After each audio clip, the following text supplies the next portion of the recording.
Asyhadu an la ilaha illallah wahdahu la syarikalah wa asyhadu anna Muhammadan abduhu wa rasuluhu la nabiyya ba'dah. Allahumma shalli wa sallim wa barik ala sayyidina Muhammad wa ala alihi wa sahbihi ajman amma ba'd. Yang terhormat dan sama-sama kita hormati Ibu Hajah Endang Maria Astuti SAG SHMH, anggota DPR RI Komisi 8 yang berbahagia.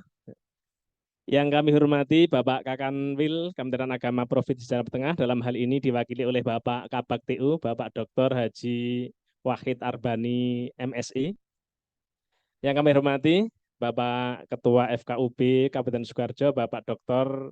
Yainul Abbas MAG, selaku narasumber dalam kegiatan Sarasehan Dialog Penguatan Moderasi Beragama pada siang hari ini. Alhamdulillah, syukur kita panjatkan kehadirat Allah Tuhan Yang Maha Esa atas limpahan nikmat, rahmat, hidayah, taufik serta ridhonya insya Allah, sehingga pada siang menjelang sore hari ini kita diberikan kesehatan, diberikan kenikmatan, diberikan kesempatan bisa hadir di Hotel Grand Mercure Sukoharjo ini dalam keadaan sehat, tidak kurang suatu apapun. Semoga silaturahmi kita siang hari ini diberkahi oleh Allah Subhanahu wa taala. Bapak Ibu yang kami hormati, kita menyadari bahwa Indonesia negara yang sangat plural, yang sangat multi etnis. Dalam sebuah kajian yang disampaikan oleh Prof. Gunaryo itu katanya pulau Indonesia itu ada 17.410, Pak. Sementara mungkin kita yang baru kita ketahui, yang pasti ya, kalau saya saja barangkali baru bisa tahu 3 pulau, yaitu Jawa sendiri, kemudian Bali karena pernah dolan ke sana, dan Madura karena pernah ziarah, kira-kira begitu. Artinya sekiranya mungkin bapak-bapak ibu semuanya barangkali seapapun pinter kita, barangkali untuk menjajah pulau Indonesia saja saya yakin belum ada yang mencapai 10%, kira-kira begitu. Nah, artinya bahwa plural kita sangat luar biasa. Belum dari suku, budaya, bahasa, dan agama juga kita tahu agama resmi kita diakui ada 6. Sementara masih banyak lagi agama-agama yang menjadikan satu kepercayaan, dan itu ada sumber subur di masyarakat. Ada Jawa itu ada Darmo Gandul katanya begitu. Ada Gato Lucu, apa itu ya, betul enggak itu bahasa apa itu? Ada Sunda Wiwitan, ada Kaharingan, ada banyak kepercayaan, dan itu masih subur ada. Sehingga kita perlu menyadari kalau kebinekaan itu tidak kita persepsikan sama persepsinya, ini satu potensi yang nanti akan bisa memecah belah bangsa kita. Oleh karenanya siang hari ini kita diajak untuk omong-omong, yang ngobrol bersama kira-kira begitu, atas inisiasi dari Ibu DPR. Ya, kita semuanya dikumpulkan di Hotel Grand Mercure ini untuk menambah silaturahim dan menambah wawasan kita terkait dengan permasalahan, judulnya kan penguatan moderasi beragama. Jadi kayak matur, kalau agama kita, pemahaman kita tidak moderat, ya, tidak ya nek cara kita Islam wasatiyah, tidak tengah-tengah, ini nanti menjadi satu permasalahan ya.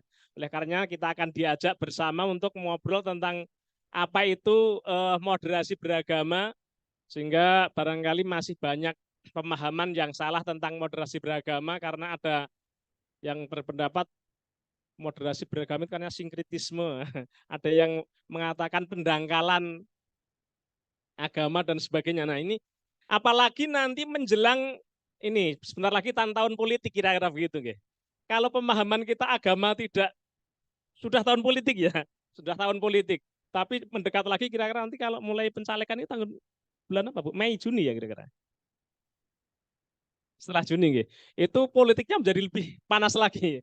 Apalagi kalau itu nanti dibumbui agama, maka ada istilah politik identitas ya.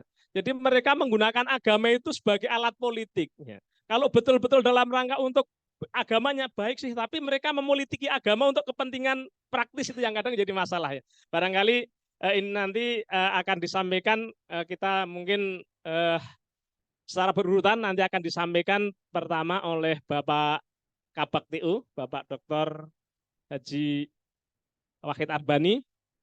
Kemudian nanti dilanjut oleh Bapak Dr. Yainul Abbas, kita panel saja Bu. Nanti terakhir gongnya Ibu Hajah Endang Maria Astuti, kira-kira begitu ya. Marilah kita dengarkan bersama apa yang disampaikan oleh Bapak dan Ibu beliau bertiga. Semoga menambah khazanah keilmuan kita dan menjadikan kita nanti lebih moderat ya dalam beragama. Barangkali itu monggo Pak Kabak, kurang lebih ya sekitar 15 menit kami haturkan, monggo Pak Kabak. Bismillah. Assalamualaikum warahmatullahi wabarakatuh. Alhamdulillah wa syukurillah wa la khala wa la quwata illa billah amma ba'du. Yang terhormat Ibu Hajah Endang Maria Astuti, SAG, SHMH, anggota Komisi 8 DPR RI, yang alhamdulillah pada kesempatan siang hari ini berkesempatan hadir untuk membersamai kita dalam rangka untuk diskusi, dialog, penguatan moderasi beragama. Pak Dr. Yainul Abbas selaku Ketua FKUB Kabupaten Sukoharjo dan Pak Haji Mualim, Kepala Kantor Kementerian Agama Kabupaten Boyolali, serta seluruh hadirin Sukoharjo ya. Karena asli Boyolali Pak, sehingga saya teringatnya Boyolali, atau jadi doa sebentar lagi pindah Boyolali. Dan seluruh hadirin yang insya Allah dalam keadaan sehat walafiat, para senior, para tokoh ulama dari berbagai agama yang alhamdulillah berkesempatan hadir di Hotel Mercure Sukoharjo ini, tentu kita layak dan pantas bersyukur atas nikmat yang telah diberikan oleh Allah kepada kita, sehingga pada kesempatan siang hari ini kita dapat berkumpul bersama. Intinya kegiatan kita adalah yang pertama bersilaturahmi, yang kedua meningkatkan pemahaman yang sama dan utuh. Saya yakin sebenarnya kita semua sudah paham situasi yang berkembang di negara kita. Karena kita lahir sejak kecil berada dalam wilayah yang berkebudayaan berbeda. Tadi sudah disampaikan berdasarkan kajian dari Prof. Dr. Gunaryo bahwa jumlah pulau kita ada 17.000 sekian jumlah pulau yang ada, baik pulau besar maupun pulau kecil, dan terdiri dari 341 suku, dan budaya bahasa antar bangsa, antar wilayah itu berbeda antara satu wilayah dengan wilayah yang lain. Bahkan istilah-istilah kata antara satu daerah dengan daerah lain itu berbeda-beda antara satu daerah dengan yang lain. Misalnya kalimat aku, kalau daerah Wonogiri, Karanganyar, Sragen, aku, kita tahu semua. Aku. Kalau Anda kan kowe gitu kan. Tapi kalau di daerah Banyumas ketika bilang kowe, kowe itu bukan Anda, tetapi kowe adalah anak ketek. Jadi ketika ngomong kowe berarti kowe anak ketek kan gitu. Itu dari sisi bahasa. Ada banyak bahasa-bahasa yang misalnya aku itu, kalau orang Wonosobo, Banyumas itu tidak bisa bilang aku tetapi nyong. Maka dia sulit untuk menyanyikan Indonesia Raya karena lagunya Indonesia Tanah Air Nyong gitu. Tetapi itulah keragaman budaya yang ada di Indonesia. Bahkan karena beragamnya itu kita sampai tidak tahu mana yang genuine asli Indonesia dan tidak. Karena sudah mengalami proses percampuran, mengalami proses akulturasi, mengalami proses penyatuan antara satu budaya dengan budaya yang lain. Sehingga kita tidak pernah tahu mana yang asli genuine Indonesia, mana yang sudah merupakan akulturasi dari daerah lain. Contoh, dalam konteks makanan kita tahu banyak jenis makanan yang kita nikmati saat ini sesungguhnya itu bukan produk asli Indonesia. Semua suku kata, dua suku kata, kata makanan itu ternyata hampir sebagian besar berasal dari Cina. Bakso, bakmi, bakwan, bakpao, bak apalagi, bak. Padahal bak, kata Bu Hajah Endang itu bak itu kan artinya babi ya Bu ya. Sampai di Indonesia kalau kemudian bakpao itu dagingnya itu adalah daging babi, tentu akan tidak laku. Kalau baksonya Wonogiri yang di dekatnya Pak Rosat namanya bakso Titoti, yang menurut saya itu bakso paling enak seluruh Indonesia dan paling mahal gitu. Itu kalau baknya itu dari babi tentu tidak akan laku. Tapi karena baknya adalah dari sapi, maka menjadi laku. Itu apa yang ingin kami sampaikan, bahwa itulah bagian dari akulturasi budaya. Tidak ada yang asli genuine Indonesia. Maka dalam sebuah kitab yang saya kira Bapak Ibu sudah pernah mendengar, namanya kitab Serat Centini, yang itu pernah ditulis, digubah pada saat Sultan Pakubuwono II di Surakarta ini, kemudian menemukan bukti bahwa tidak ada makanan yang betul-betul asli Indonesia. Semua merupakan akulturasi. Kalau orang Wonogiri bilang makanan asli Wonogiri itu getuk, tiwul gitu ya. Ternyata tiwul pun bukan asli Indonesia, karena tiwul berasal dari pohong. Pohong itu Manihot utilisima, adalah jenis makanan asli orang Afrika yang dibawa ke Indonesia pada saat sistem tanam paksa, saat gubernur jenderalnya adalah dekuk ke Indonesia agar orang Indonesia itu segera mudah mati kalau makan tiwul atau makan pohong. Tetapi sampai di Wonogiri menjadi makanan pokok. Kita bisa besar seperti sekarang ini ya karena tiwul. Berarti tiwul, getuk, bukan asli produk Indonesia, Afrika. Dari Serat Centini kemudian saya menemukan bukti bahwa makanan produk asli Indonesia adalah botok. Ya Bu ya, nanti bisa kita kaji bersama nanti. Kenapa botok? Nanti episode berikutnya. Apa yang ingin saya sampaikan di forum ini Bapak Ibu, bahwa ternyata kita itu hadir di Indonesia adalah produk akulturasi budaya. Itulah yang kemudian dikenal dengan nama multikultural. Kita terdiri dari berbagai warisan budaya yang masuk ke Indonesia setelah sekian ratus tahun yang lalu, kemudian kita hadir saat ini dalam posisi menerima semua produk itu. Maka kemudian tepat tadi yang dikatakan oleh Pak Mualim, bahwa itulah kenapa Indonesia sejak zaman Majapahit dalam kitab Sutasoma memiliki sebuah istilah atau terkenal dengan nama Bhinneka Tunggal Ika. Bahwa Indonesia ini ada, muncul karena Bhinneka Tunggal Ika. Berbeda-beda tetapi tetap satu juga. Dan itu telah kita lihat dari dulu.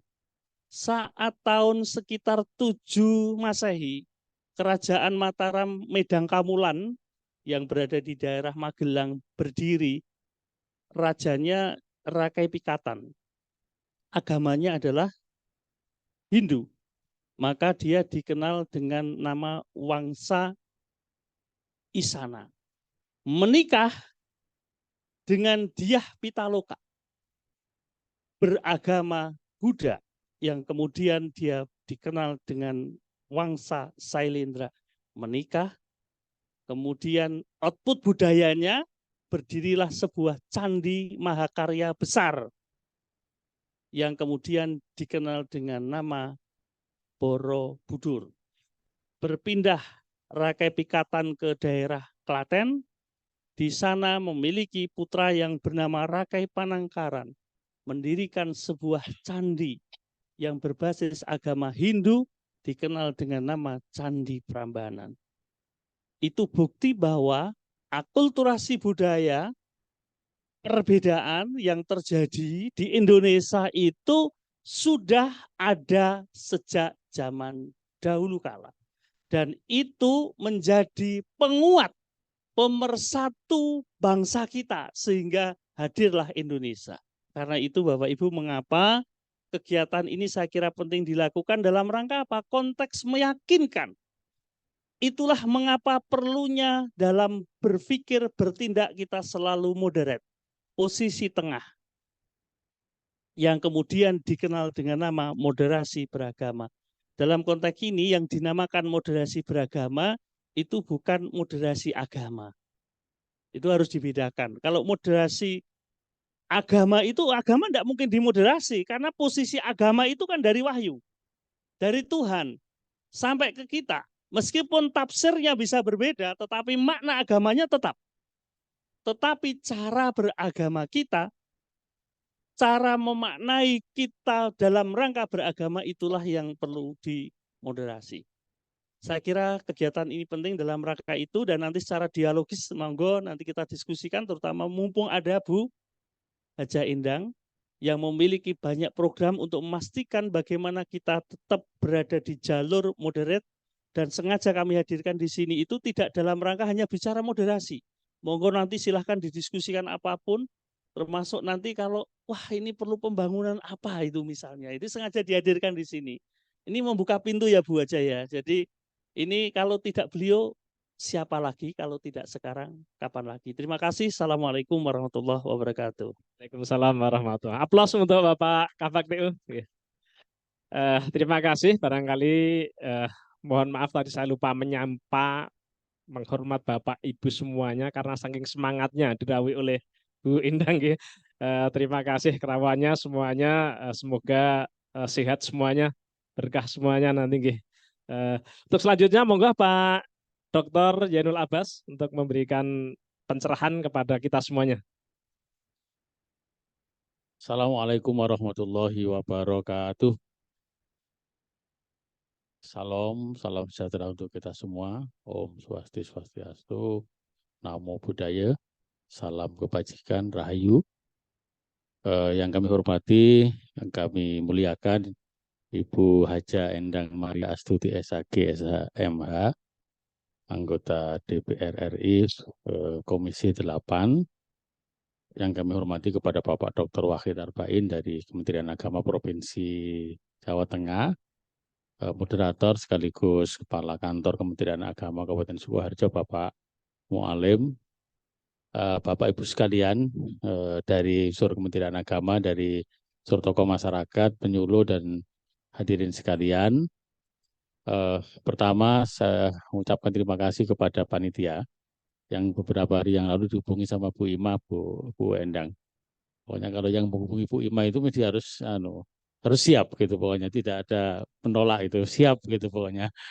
Jadi diminta untuk bisa hadir pada kesempatan kali ini untuk silaturahmi dengan Ibu dan juga dengan Bapak Ibu sekalian. Dan alhamdulillah saya bisa ada waktu untuk bisa hadir di tengah-tengah. Kemarin kita menemani ada audit BPK di kampus, kemudian ada kegiatan Kementerian Agama juga kemarin di tempat yang lain.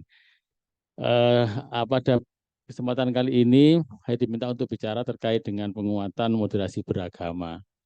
Tadi Pak Dr. Wahid sudah menyampaikan terkait dengan aspek historis, aspek sejarah terkait dengan adanya keragaman dan multikultural kita di bangsa Indonesia.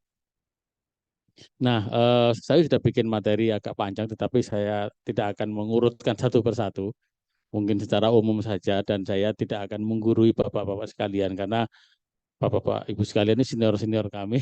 Ada juga senior saya di FKUB juga dari Karanganyar, bapak-bapak tokoh masyarakat dan hadirin sekalian.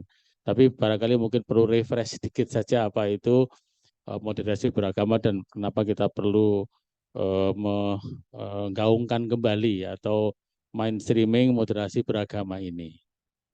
Bapak Ibu sekalian yang kami hormati, bahwa seperti disampaikan oleh Pak Dr. Wahid tadi, keragaman itu, multikultural itu sudah ada di kita dan kita sudah memahaminya. Saya melihat bahwa adanya keragaman ini sebagai sebuah anugerah dari Tuhan, kalau saya menyebutnya. Jadi ini bagian dari anugerah dari Tuhan yang memberikan atau membuat keragaman khususnya di Indonesia ini. Jadi keragaman yang ada di Indonesia ini adalah sebuah anugerah yang itu kemudian kita kelola dengan baik, dan para founding fathers kita sudah mencoba untuk menghormati dan menghargai keragaman ini dalam bentuk yang disebut dengan NKRI itu.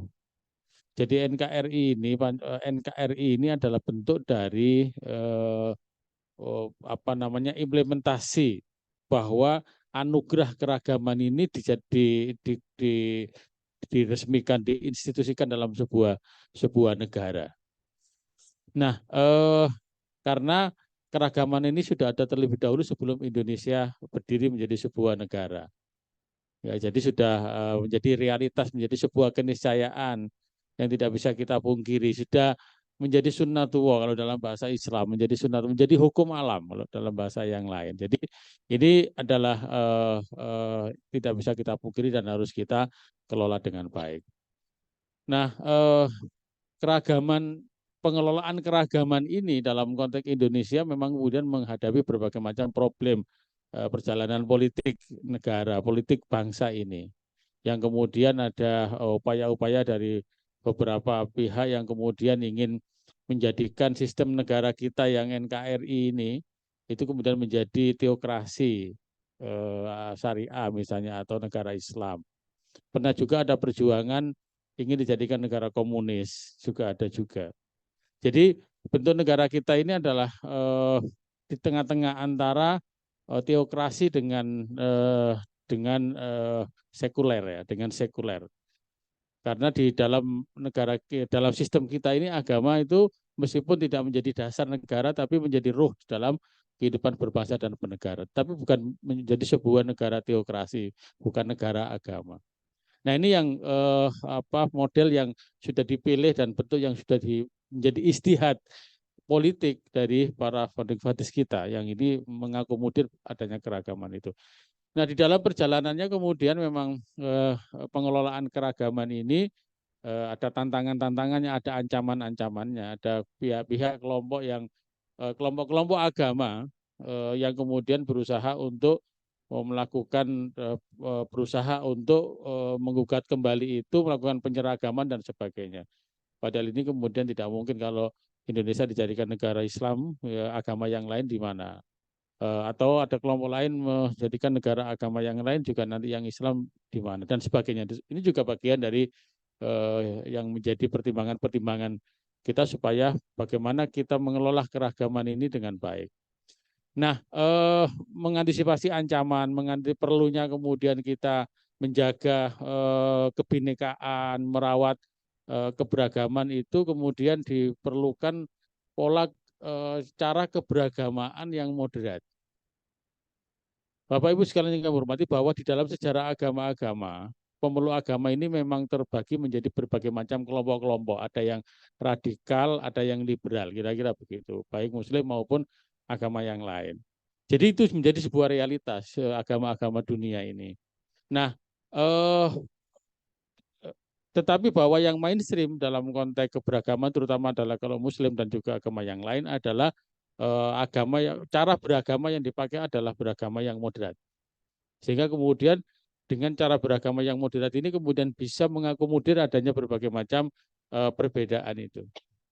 Kalau radikal pasti akan satu yang dipilih dan kemudian yang lainnya dianggap salah dan seterusnya. Itu nanti ada berbagai macam model ya, gerakan-gerakan baik itu di Islam maupun di agama-agama yang lain. Jadi realitas bahwa umat beragama terdapat variasi berbagai macam kelompok cara beragama itu. Nah ini yang kemudian perlu adanya apa yang sekiranya bisa menjadi istilahnya mainstream, menjadi jumhurnya kalau dalam konteks Islam itu menjadi mainstream dalam keberagamaan itu. Nah, mainstream dalam keberagaman itu adalah keberagaman yang moderat. Kalau dalam istilah Muslim adalah yang wasatiyah, yang ada di tengah-tengah. Maka yang dimoderatkan bukan agamanya agama, adanya seperti itu. Yang dimoderatkan adalah cara berpikir, bersikap, dan berperilaku. Yang itu yang kemudian harus dimoderatkan. Dan pilihan terhadap ajaran agama yang moderat ini kemudian kita bisa mereferensi ulama-ulama yang memang selama ini mengajarkan tentang yang moderat itu. Nah, karena itulah maka kemudian ada digaungkan kembali beberapa tahun terakhir itu istilah moderasi beragama. Sesungguhnya Islam wasatiyah itu sudah berkembang di Indonesia sebagai mainstream. Ya, Indonesia itu adalah wujud dari Islam wasatiyah, mengakomodir berbagai macam perbedaan itu. Tapi kemudian di tengah perjalanannya memang ada dinamika itu. Nah, situasi perkembangan politik dan juga gerakan keagamaan yang terjadi beberapa puluh tahun yang lalu, kemudian menuntut kita untuk menggaungkan kembali yang namanya kemudian moderasi beragama yang moderat itu. Maka mantan Menteri Agama Pak Lukman Hakim Saifuddin memulai dengan istilah itu dan kemudian kita lanjutkan. Meskipun sebenarnya adalah Islam Wasatiyah ini adalah Islam yang memang mainstream di Indonesia itu. Tapi bahwa ini harus kemudian digaungkan lagi. Nah, apa namanya, ada beberapa penekanan di dalam membangun moderasi beragama ini. Kalau dalam buku putihnya Kementerian Agama itu ada 4 indikator. Ya, ada 4 indikator. Yang pertama adalah komitmen kebangsaan. Bahwa ini konteksnya adalah berbicara antara agama dan kebangsaan, antara keislaman dan keindonesiaan. Jadi bahwa bicara tentang agama, tentang bangsa ini adalah bukan sesuatu yang bertolak belakang. Maka keberagaman kita itu tidak perlu dibenturkan dengan kebangsaan kita. Maka kalau kita cinta agama kita, itu artinya juga cinta bangsa kita. Cinta bangsa kita juga cinta agama kita. Nah, ini yang secara umum, bahwa agama apapun kemudian tidak perlu membenturkan antara keberagamaannya agama itu dengan aspek kebangsaan, karena kebangsaan ini tidak berbenturan dan bertentangan dengan agama. Maka mencintai Indonesia itu bukan berarti tidak mencintai agama atau tidak mencintai Islam. Ini yang harus ditekankan lagi. Indonesia ini adalah sudah bentuk final kalau dalam konteks apa namanya, ulama-ulama kita sudah harga mati. Jadi NKRI ini sudah harga mati karena sudah final kalau dalam fatwa para ulama itu. Nah, artinya bahwa kita mengakui Indonesia, kebangsaan kita ini tidak keluar dari keyakinan agama kita.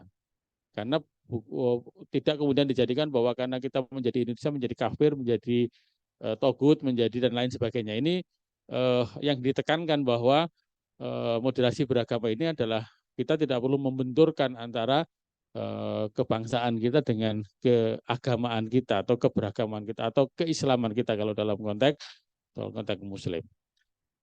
Dalam konteks agama yang lain tidak perlu dibenturkan antara kebangsaan dan kekristenan atau kekatolikan dan juga kehinduan dan juga kebudayaan dalam konteks tempat-tempat tertentu, wilayah area-area tertentu. Itu yang pertama. Kemudian yang kedua adalah toleransi. Jadi komitmen kebangsaan dan toleransi, bahwa moderasi beragama itu harus didasari oleh sikap toleransi apa namanya antara kita, karena keragaman yang terjadi itu adalah realitas dan kemudian itu bisa dirawat kalau adanya toleransi. Toleransi kalau dalam teori agama-agama, hubungan antaragama nanti ada banyak muatannya ya, bahwa kita saling menghormati, menghargai satu dengan yang lainnya. Apa kemudian apa namanya, memberikan kesempatan kepada yang lain, bisa toleransi itu bisa pasif, bisa aktif. Pasif itu yang kita memberikan penghargaan dan menghargai orang lain. Aktif itu kita bisa bekerja sama dengan orang lain yang berbeda agama, berbeda golongan dan lain sebagainya. Jadi itu toleransi. Kemudian yang ketiga adalah anti kekerasan, bahwa keberagaman kita yang moderat itu adalah apa namanya, menghindari kekerasan. Kekerasan ini hubungannya dengan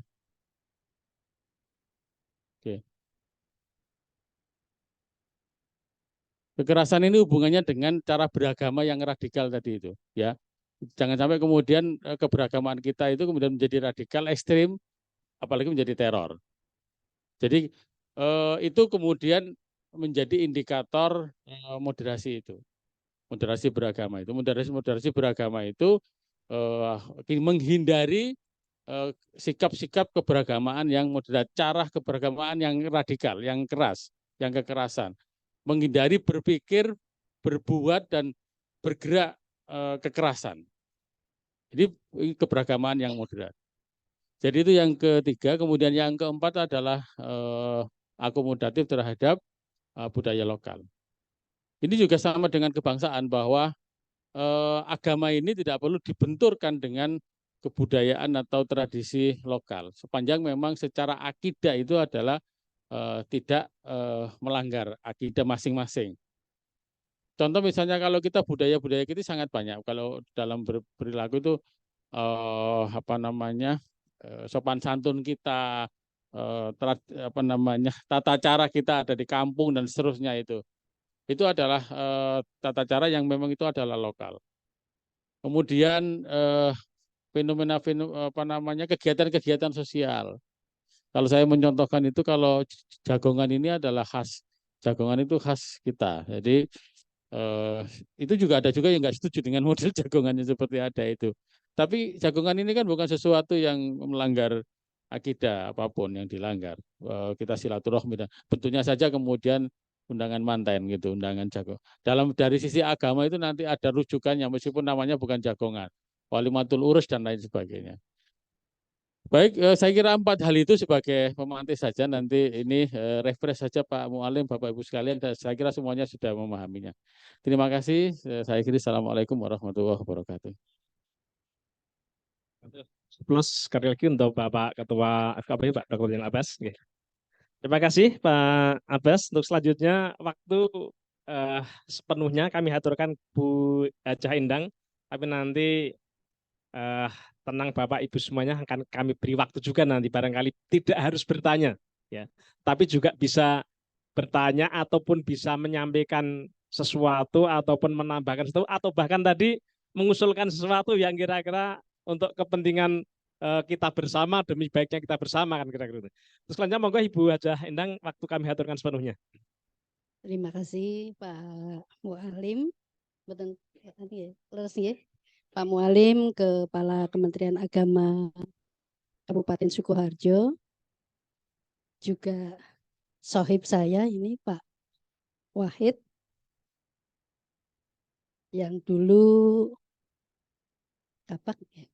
kasih haji Kabupaten Wonogiri, dan juga Pak Zainul Abbas dari FKUB Sukoharjo sekaligus dosen di UIN Sukoharjo. Bapak Ibu tamu undangan semuanya, kebetulan ini kita undang ada dari Muhammadiyah Wonogiri, Muhammadiyah Karanganyar, ada LDII, ada NU, ada guru. Jadi hampir komplit karena biasanya undangannya 100, ini cuma 40. Nah ini, jadi kita juga ngedume atau membaginya itu agak susah. Tanpa saya sebutkan namanya satu persatu, tanpa mengurangi rasa hormat Ibu dan Bapak sekalian.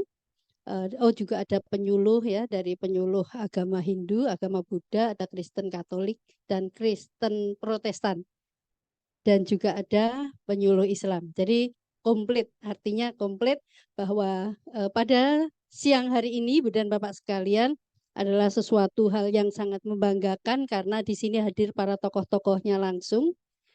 Semoga apa yang disampaikan ini menjadi pengayaan bagi kita semua tentunya. Namun sebetulnya saya sudah menyiapkan materi, tetapi saya mengikuti apa yang sudah dipaparkan oleh senior-senior saya, sehingga saya langsung berpikirnya merubah untuk simpel saja. Tetapi saya berharap juga ini tidak mengurangi esensi daripada dialog kita tentang moderasi beragama. Kalau apa yang disampaikan oleh baik Pak Wahid sebagai Kabak TU dari Kanwil Kemenak dan juga dari Ketua FKUB, ini kan banyak sekali akulturasi dan juga perkembangannya di Indonesia. Tentu kalau kita sebagai bangsa Indonesia, sudah disebutkan oleh Pak Kabupaten Kakan Kemenak Kabupaten Karanganyar Sukoharjo, maaf Pak, karena biasanya 3 kabupaten. Ya, kemarin dari Karanganyar terus Sragen, dari Sragen protes akhirnya geser ke sini Pak, biar orang Sukoharjo juga kedapatan berkahnya. Sebagai bangsa Indonesia yang mana di dalam pembukaan Undang-Undang Dasar 1945 di pasal 29 itu kan sebetulnya sudah sangat jelas sekali bahwa kita memang sudah diberi hak ya untuk melakukan. Jadi ayat pertama adalah ketuhanan yang Maha Esa. Ini jelas bahwa kita ya yang pertama harus meyakini ketuhanan yang Maha Esa dan kita melaksanakan sesuai dengan, kan begitu di ayat 2-nya, sesuai dengan kepercayaan dan agama masing-masing. Tentu di sini sudah ada moderasi, bunyi moderasi itu. Berarti pula sesungguhnya kita tidak perlu mempermasalahkan, atau sampai ada kata-kata bahwa ada radikalisme atau ada kata-kata ternyata ada hal yang sesat gitu. Nah di sini kebetulan adalah kita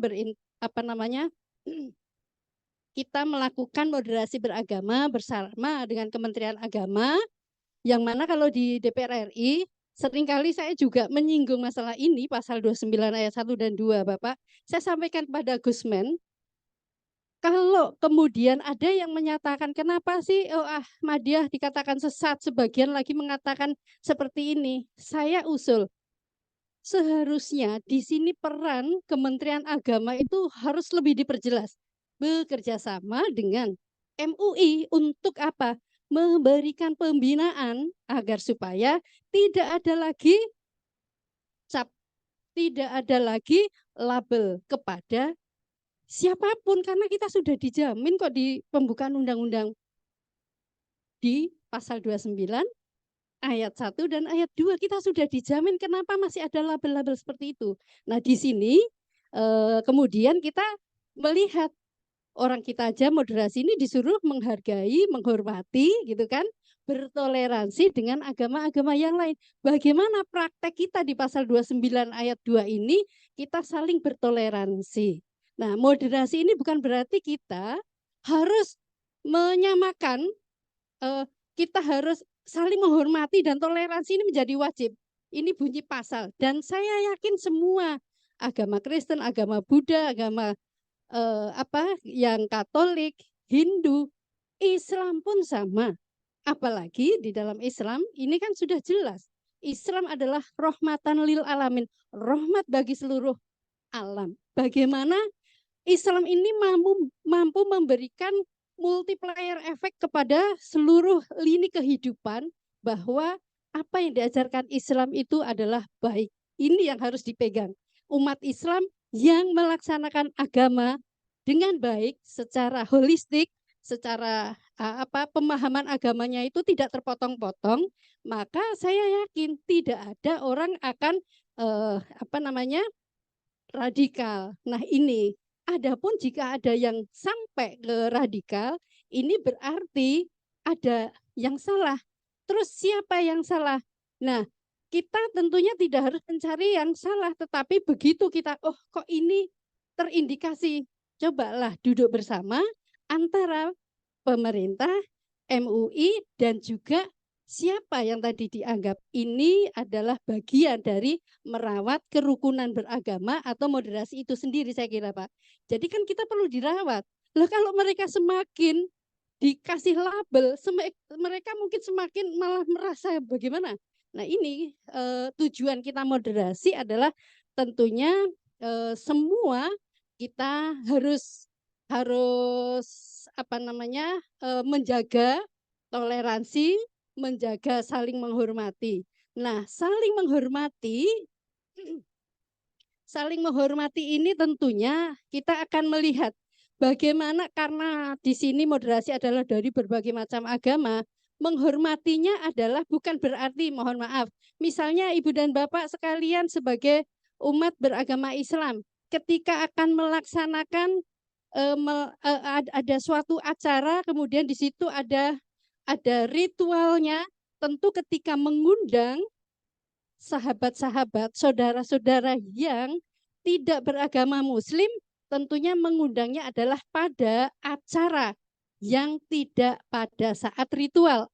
Ya, ini akan terlihat toleransinya, menghormati. Oh dia beragama non-Muslim, berarti aku undang tidak pada saat ritual Muslim, misalnya seperti itu. Nah, kemudian yang kedua, atau sebaliknya, Ibu dan Bapak dari Hindu, Buddha, Kristen, Katolik, atau Protestan ya, ketika mengundang, misalnya yang paling mudah adalah Kristen, Protestan, dan Katolik, ketika ada apa namanya apa Natal. Nah, misalnya Natalan, ya sebagai bentuk penghormatan kepada saudara-saudara Muslim, ketika mengundang saudara-saudara Muslim, tentunya tidak pada saat apa namanya ritual, tetapi saat pesta ini ya sebagai Muslim untuk menghargai, menghormati, ya tentunya harus hadir. Karena apa? Karena sudah diberikan undangan sehingga kita bisa saling menghormatinya di situ. Nah, kita saling menghargai adalah demikian. Adapun saya kira terhadap di dalam umat Islam, saya kira enggak ada ya ajaran yang jelek. Hanya kalau sampai itu dikatakan radikal, saya sampai meneliti sendiri, Pak. Saya kira enggak ada umat Islam yang ternyata mengajarkan untuk bom bunuh diri, kemudian melakukan kerusuhan. Saya yakin itu adalah susupan. Umat Islam saya yakin di berbagai kelompok-kelompok itu tidak ada yang mengajarkan untuk seperti itu. Karena jelas, misalnya sampai menyuruh orang melakukan bunuh diri, ini adalah sangat jahat sekali. Orang kita mengganggu sesama saudara nggak boleh kok, apalagi sampai membunuh. Dan di situ adalah orang-orang yang tidak hanya Muslim saja. Nah, ini jelas dalam ajaran Islam nggak ada seperti itu. Lah bagaimana yang seperti ini harus sedikit dieliminir. Bagaimana caranya kita merukunkan kembali sehingga moderasi beragama itu saling menguatkannya adalah saling menghargai dalam pembinaan agama masing-masing. Karena saya yakin kalau masing-masing agama tentang cara beribadatnya tidak perlu kita persoalkan. Karena apa? Karena yang menilai ibadahnya masing-masing adalah Allah. Sehingga kita ya sudah hargai saja, tidak perlu kita saling saling ribut hanya karena persoalan ibadah. Ibadah kita sampaikan kepada Allah sesuai asalkan tidak menyimpang dari ajaran agama Islam. Jadi ini yang menurut saya secara pribadi. Nah, Ibu dan Bapak sekalian, yang terpenting adalah bagaimana kalau pendidikan agama itu untuk saling menghargai dimulai dari anak-anak kita. Dari anak-anak kita di pendidikan. Jadi sebetulnya pendidikan ini adalah merupakan kawah condro di mukanya masing-masing agama untuk membentuk anak-anak mempunyai karakter dan kepribadian sesuai dengan agama masing-masing, agama dan keyakinan masing-masing, sehingga nanti sikap toleran itu akan dibentuk sejak dini. Nah, ini yang kita harapkan ke depan seperti itu, Bapak FKUB. Meskipun kita masing-masing agama ini terbukti dari penyuluhnya juga komplit, bukan berarti kemudian semua agama itu kan baik menurut keyakinan kita masing-masing. Agama baik menurut keyakinan kita masing-masing. Oh, hidup lagi. Jadi semua agama itu baik menurut agama kita masing-masing, tidak. Kalau kita campur adukkan, nanti yang mau keyakinannya jadi pusing saya kira. Jadi sesuai keyakinan kita masing-masing, beribadah dengan keyakinan kita masing-masing, menghormati, menghargai, toleransi adalah bagian dari sikap hidup dari ajaran kita masing-masing. Nah, ini yang harus mestinya kita bangun.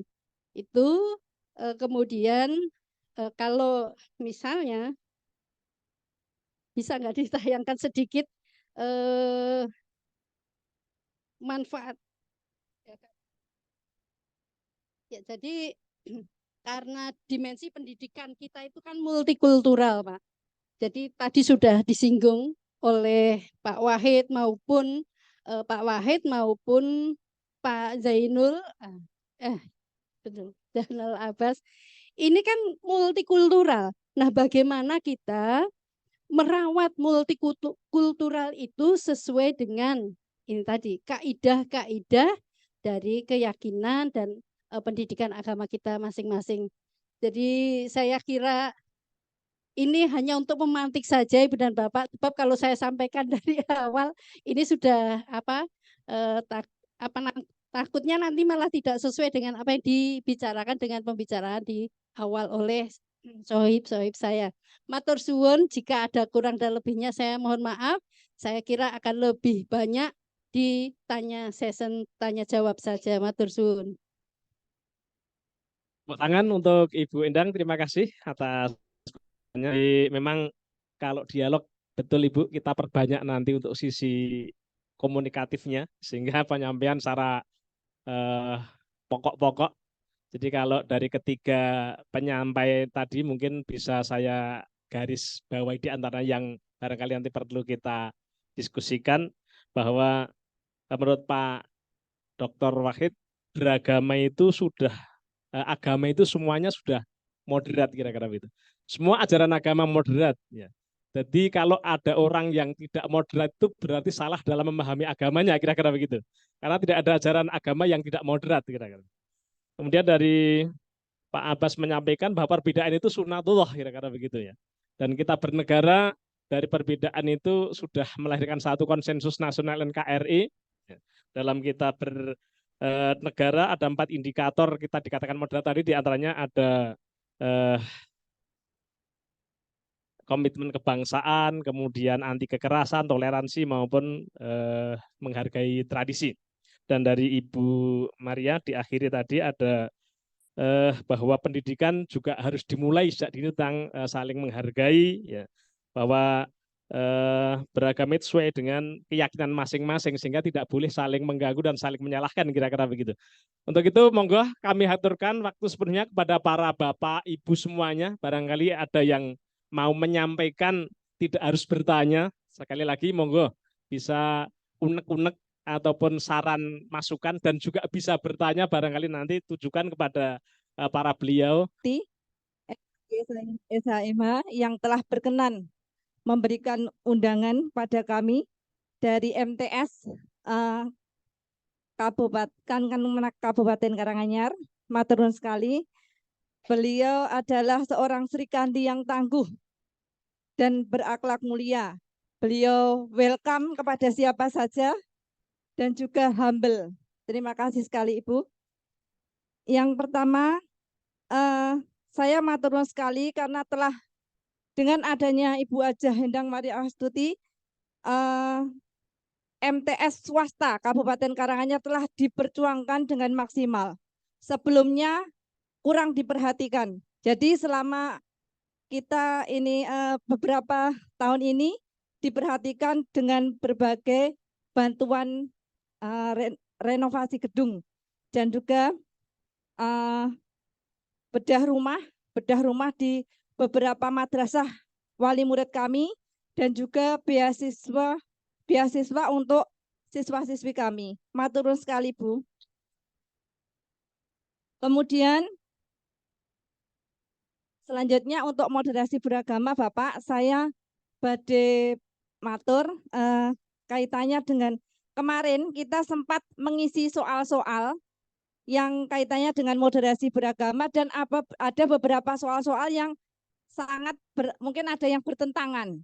Kira-kira itu nanti apakah akan berimbas pada kepegawaian kami? Dengan kemarin ada penilaian yang kita tidak tahu kriterianya bagaimana itu, kalau sampai nilainya ada yang tinggi, ada yang rendah banget. Nah itu bisa dijelaskan selanjutnya kaitannya dengan, mungkin ini untuk Bapak Kasubag TU. Jadi Bapak Kabag TU. Jadi kegiatan-kegiatan seperti KSM dan Porseni di kabupaten, apakah itu tidak ada anggaran dari Kakanwil atau mungkin dari pusat Kementerian Agama? Jadi kami yang ada di madrasah harus berupaya sekeras mungkin menghimpun anggaran atau dana yang sampai ratusan juta Dan itu mungkin kalau untuk madrasah swasta sangat dirasakan, sangat benar-benar dirasakan. Ngoten Bapak. Ngapunten, jika pertanyaan saya terlalu kritis. Ngoten Bapak, sekian. Assalamualaikum warahmatullahi wabarakatuh. Pertama kami mengaturkan matur nuwun syukur kepada Bu Hajah Endang Maria Astuti yang mana telah menjadikan Ponpes Al baru saat ini banyak sekali bantuan dari Kemenak, tentunya dari pusat yang mana telah digunakan untuk gedung sekolah SMP SMA. Saat ini tahap pertama untuk tahun 2021. Nah, untuk ini ya ucapan syukur kami kepada Bu Hajah Endang Maria Astuti, mudah-mudahan tetap sehat semuanya. Dan ini matur nuwun untuk bapak-bapak, mungkin saya tidak mengenal satu persatu, hanya Bapak Mualim, Bapak Arbani dan sebagainya. Ini juga mudah-mudahan semuanya ini tetap diberi kebarokan untuk memperjuangkan Indonesia, terutama NKRI. Kalau saya lihat dalam tadi tentang perbedaan sunatullah itu sangat terjadi di Indonesia. Jadi yang artinya banyak sekali pemahaman-pemahaman agama itu kalau saya melihat dari sini kurang tuntas, jadi sepotong-sepotong. Nah, untuk memahamkan seperti itu bagaimana? Itu saja Bapak. Terima kasih. Assalamualaikum warahmatullahi wabarakatuh. Ya, saya kira kalau yang depan tadi sangat apresiatif kepada beliau Ibu Hajah Endang, ya memang berarti pilihan penjenengan tidak salah kalau gitu ya.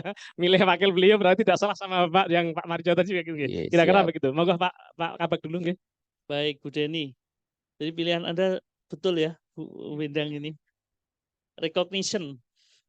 Saya hanya melakukan recognition aja bahwa pilihan Anda benar. Bu Deni kemarin nilainya berapa jenengan? Wah, 90 kok. Kan nilai maksimal kan 100. Oh, ada juga. Terus berapa?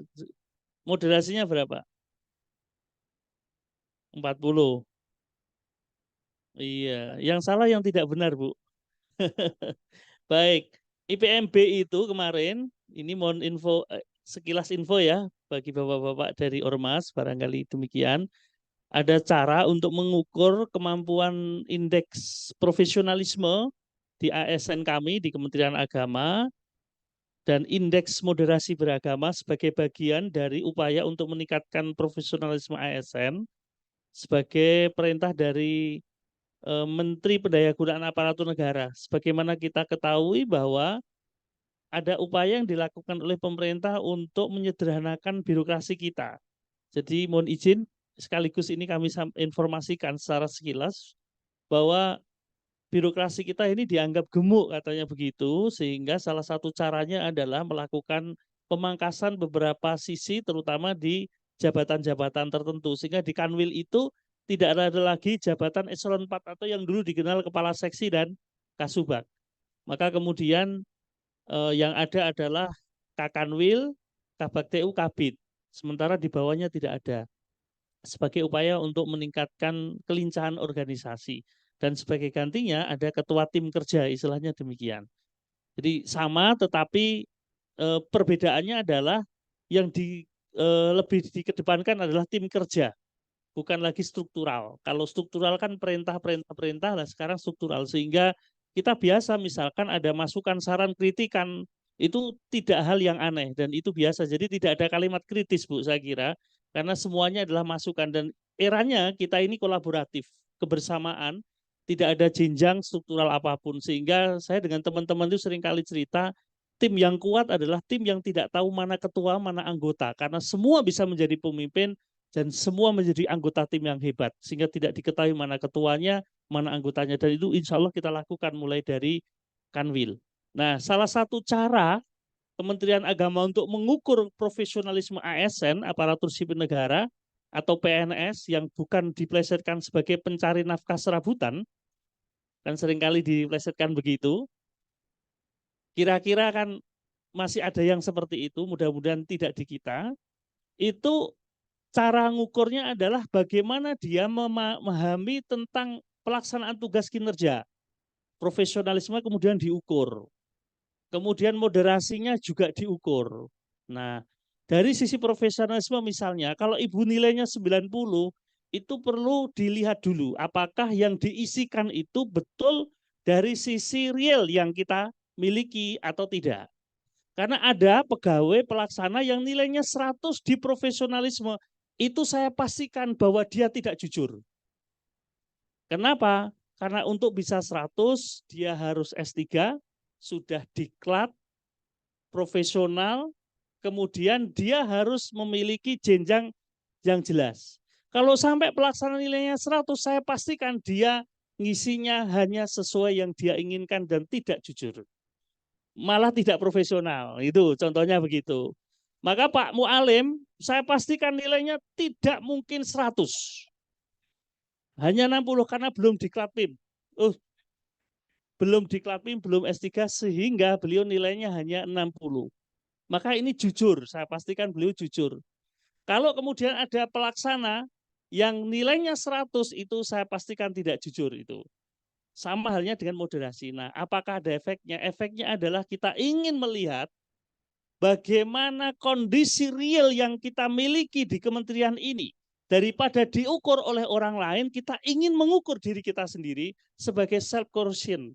Istilahnya sebagai assessment individual. Kemudian dari hasilnya kita akan mencoba mencari cara, solusi terbaik agar profesionalisme kita itu bisa meningkat setelah kita mengetahui situasi yang kita miliki.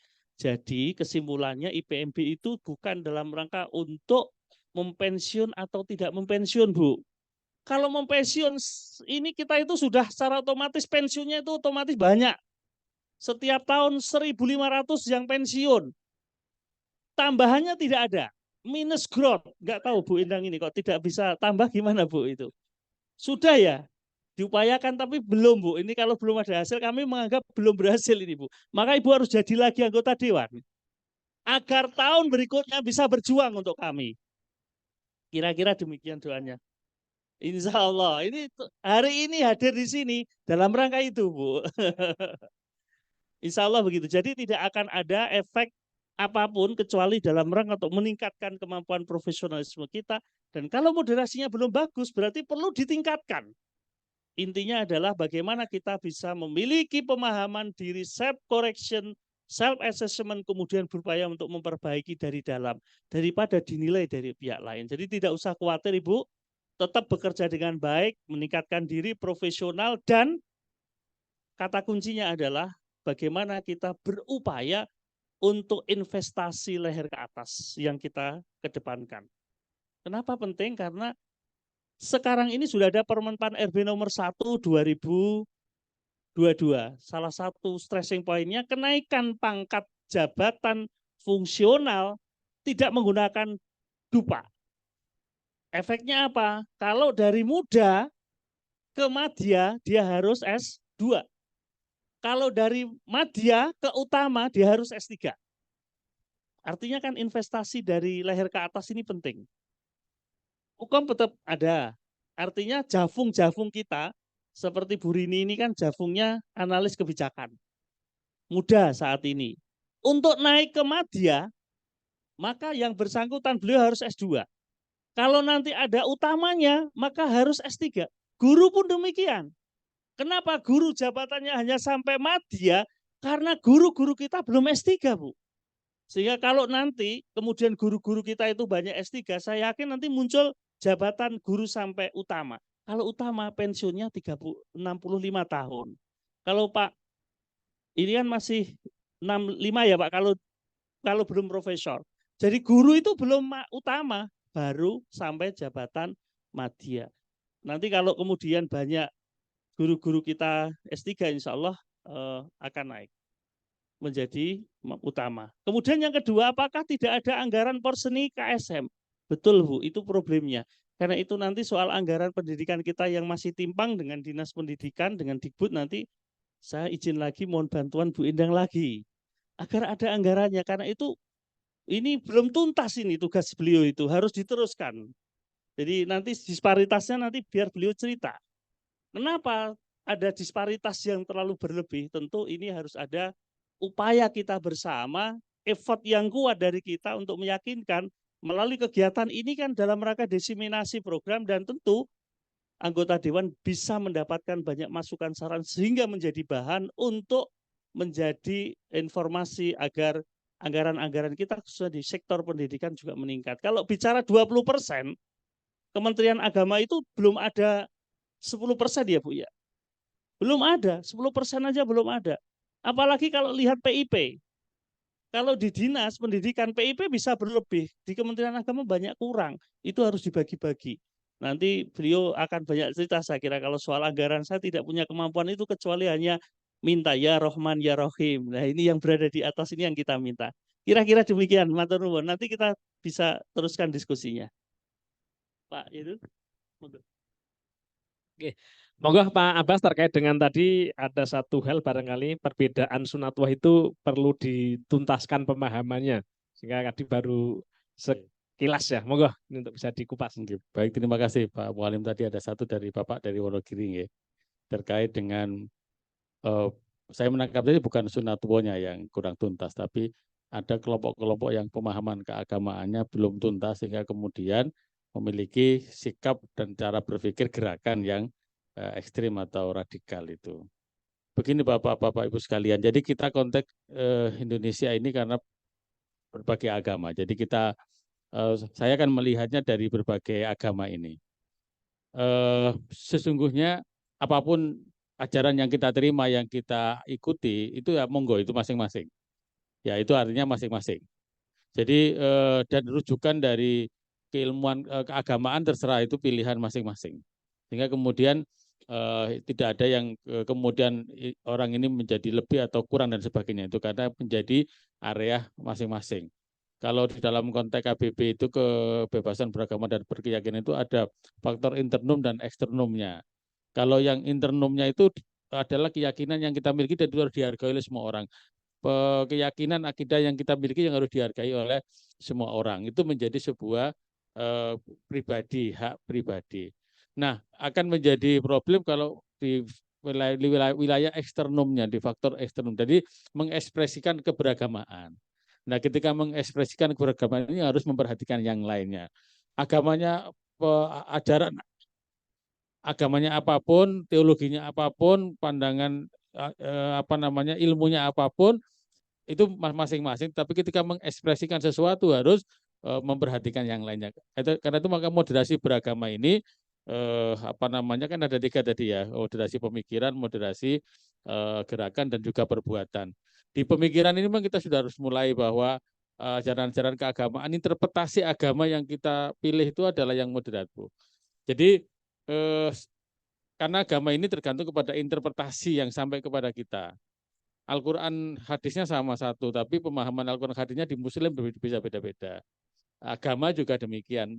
Maka kita biasanya adalah karena mengikuti tafsir interpretasi dari ajaran masing-masing itu. Nah, pilihan untuk memiliki ajaran keagamaan yang wasatiyah itulah yang perlu jadi tekanan sebagai sebuah moderasi pemikirannya.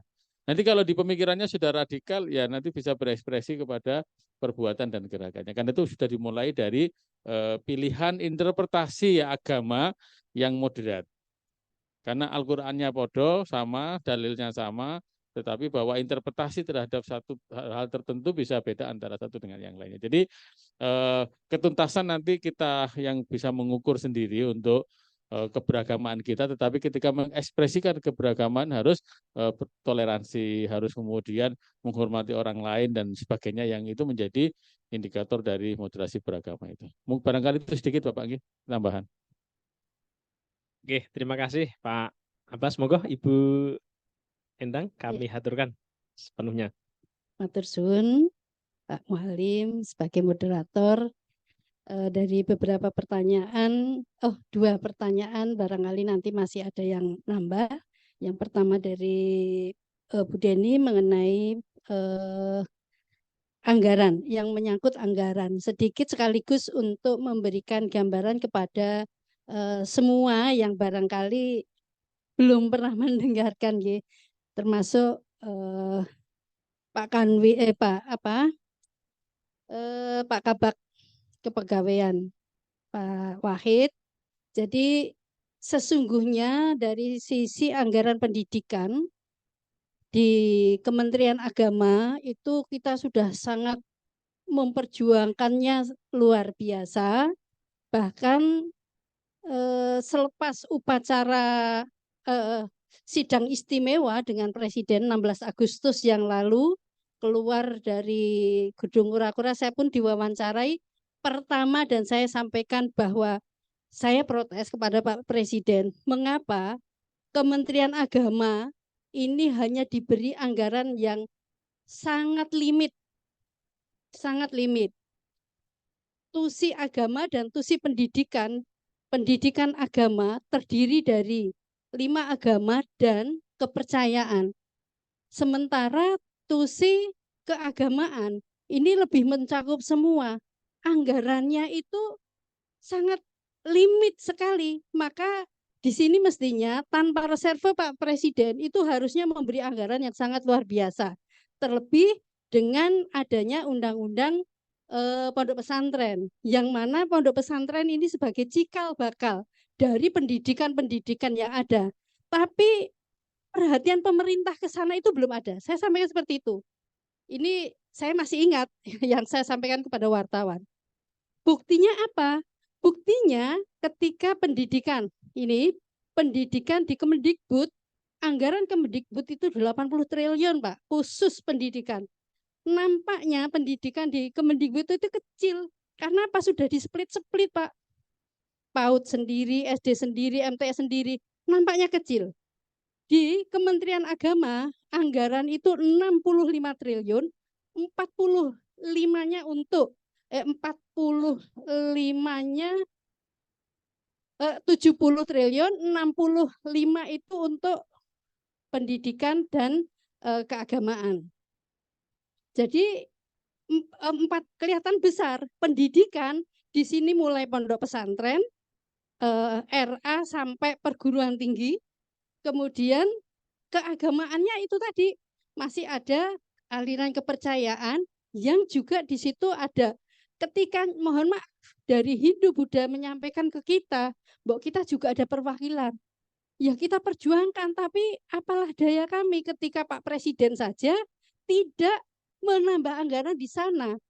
Kita protes ketika di Kemendikbud P3K dibuka selebar-lebarnya sejuta P3K. Untuk Kementerian Agama itu hanya 500. Padahal tadi dikatakan setiap tahun yang pensiun segitu. Terus mau diisi dari mana pendidikan?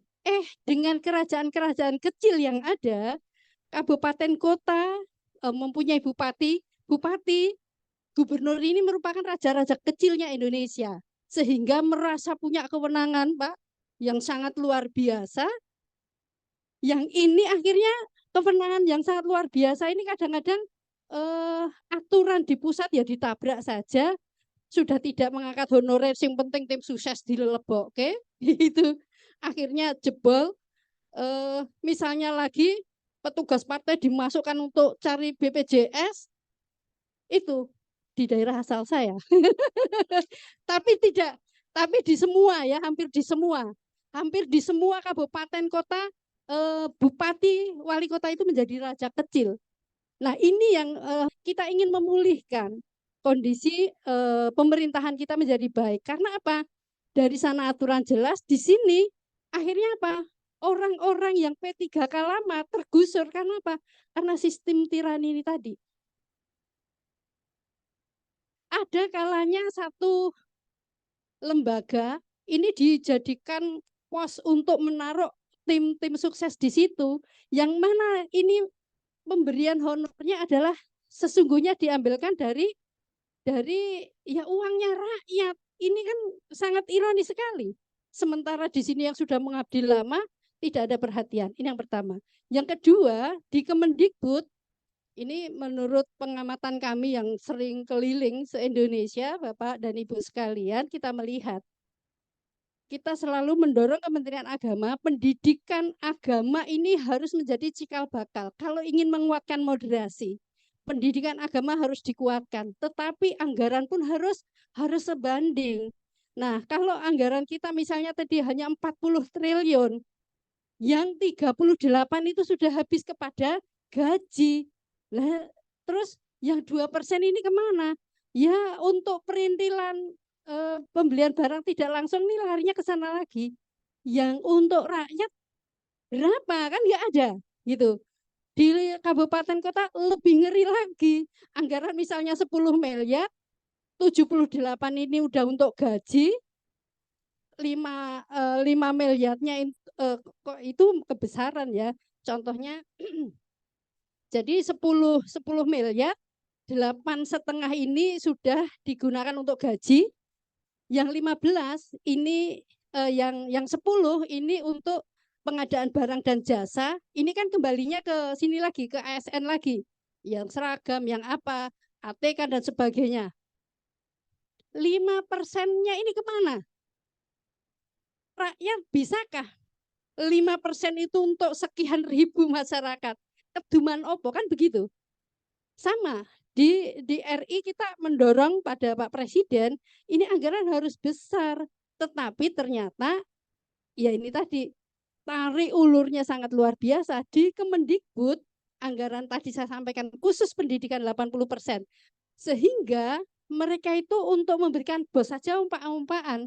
Sekolah yang sudah direkrouping saja tetap dapat bos. Sementara di Kementerian Agama, kadang pondok pesantren, KIP aja nggak dapat. Perguruan tinggi bisa diukur berapa? Kita tanya, perguruan tinggi itu rata-rata KIP hanya awalnya hanya 10 di rata-rata seluruh Indonesia. Kita kan protes.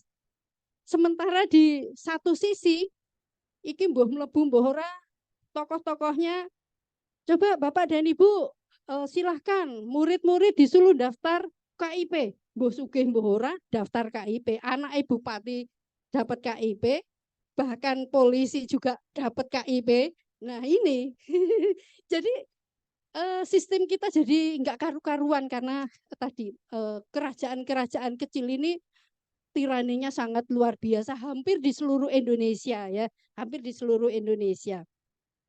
Kemudian untuk pemahaman apa namanya sunatullah, saya kira memang kuncinya adalah kalau di Islam bagaimana memberikan pemahaman itu apa namanya memang mempelajarinya secara holistik. Holistik itu secara keseluruhan.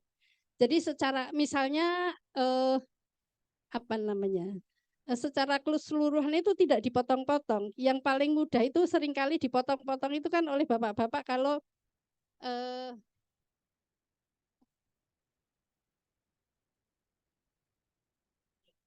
jadi kalau Mas Wasulasa Waruba ini seringkali kan dipotong, Pak.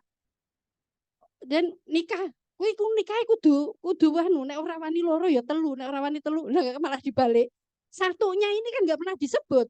Jadi ini dipotong gitu kan, ayatnya itu dipotong-potong seringkali. Nah cobalah ini memberikan pemahaman itu secara holistik gitu kan. Jadi secara holistik itu coba ayatnya itu secara penuh diterangkan, diulang sehingga tidak lagi tidak lagi hanya potongan-potongan. Ini yang satu. Kemudian yang kedua, di awal sudah misalnya ini yang masalah sunnah apa ya, sunatullah. Yang paling mudah apa ya, kan harus dikasih contoh.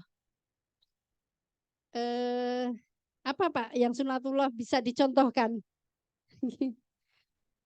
Karena terlalu luas itu mau nyari contoh satu agak kesulitan. Itu tadi hanya mensitir sedikit ya, sampai lupa. Saya sampai lupa untuk apa? Untuk menyebutkan yang ayat lengkapnya. Jadi Ibu dan Bapak sekalian, secara garis besar sebagai umat muslim tentunya kita harus menjelaskan secara menyeluruh. Contoh yang paling utama adalah perintah sholat. Sholat itu bagaimana orang memahami bukan sekedar sholat, ya udah aku sholat, tetapi secara implisit orang itu tidak bisa memaknai bahwa kalau aku sholat itu aku nggak boleh berkata bohong, nggak boleh berbuat keji, nggak boleh berbuat mungkar. Kriteria apa sih keji, apa itu mungkar? Ini yang harus diketahui. Oh, berarti kalau aku melakukan itu ini adalah perbuatan keji. Oh, kalau aku melakukan ini adalah perbuatan jahat. Ini yang harus diketahui oleh umat Islam.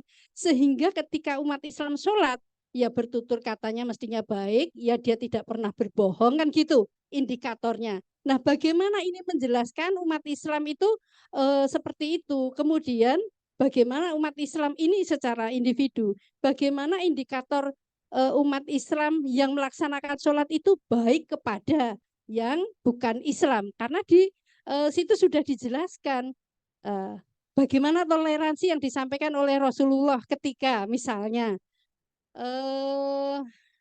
toleransi yang diberikan oleh Rasulullah adalah ketika makan makanan yang mungkin dianggap salah satu orang itu doyan, tetapi Rasulullah tidak mengharamkan, misalnya mengenai makan daging biawak. Beliau diberikan daging biawak, dia tidak mengatakan haram, tetapi silahkan diberikan kepada yang lain yang doyan, yang mau, kan begitu. Ini adalah bentuk daripada toleransi selagi itu tidak dihukumi oleh Allah. Kemudian real kondisi saat ini Pak Wahid, karena di Semarang coba ini yang sering dikeluhkan ke kita, yaitu ternyata di Semarang itu kan gerai. Sekarang ini modelnya apa Pak? Untuk makanan apa? Food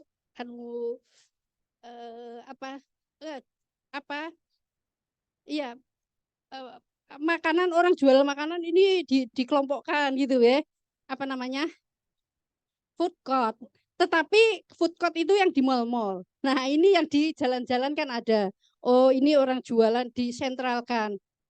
Atau di pasar-pasar tradisional misalnya. Pasar tradisional ini mohon maaf kepada non-muslim ya, misalnya di situ ada daging babi. Kita kan juga perlu toleran dari sisi kehalalan ya, misalnya.